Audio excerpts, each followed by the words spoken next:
दी Mona Lisa 1911 में Paris के एक संग्रहालय से चोरी हो गए थे और ये 2 साल से अधिक समय से गायब थे।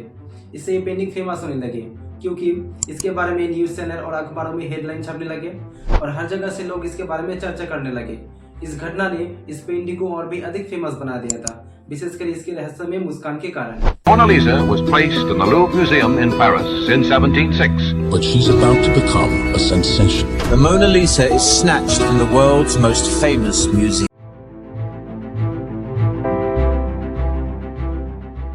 इस पेंटिंग को बनाया गया था एक फेमस इटालियन आर्टिस्ट के द्वारा, लियोनार्डो दा विंची। इटली में मोनालिसा को ला जियोकंडो करके पुकारा जाता है, जिनका मतलब होता है दी स्माइलिंग वोमेन। कुछ लोगों का मानना है कि मोनालिसा असल में कोई इंसान थे ही नहीं, ये बस दा विंची का एक कल्पना थी। और कुछ लोग मानते हैं कि खुद दा विंची ने अपना ही एक फीमेल वर्जन बनाया था, जो कि काफी इंटरेस्टिंग बात है।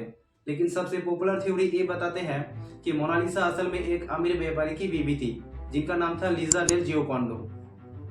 और ये पेंटिंग काफी ज्यादा स्पेशल थे क्योंकि लियोनार्डो दा विंची ने इस मोनालिसा पेंटिंग को किसी पेपर पर, कैनवस पर या किसी कपड़े पर नहीं, बल्कि इसको पेंट किया गया था एक पॉपुलर की लकड़ी पर। ये जो लकड़ी था उस समय का इटालियन पेंटर का सबसे फेवरेट लकड़ी हुआ करते थे।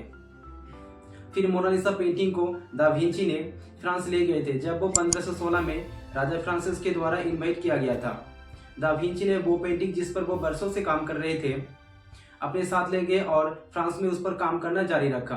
उसके बाद 1519 में दा विंची की देहांत हो जाते हैं।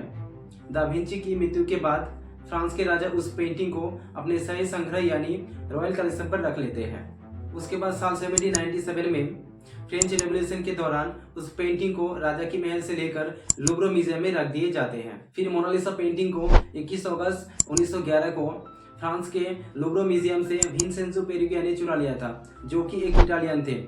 देशभक्ति से प्रेरित होकर उनका मानना था ये पेंटिंग इटली की है, ये इटली में होना चाहिए। 2 साल से अधिक समय तक इसे छुपाने के बाद उसने इसे फ्लोरेंस शहर में बेचने की कोशिश की, लेकिन पकड़ा गया।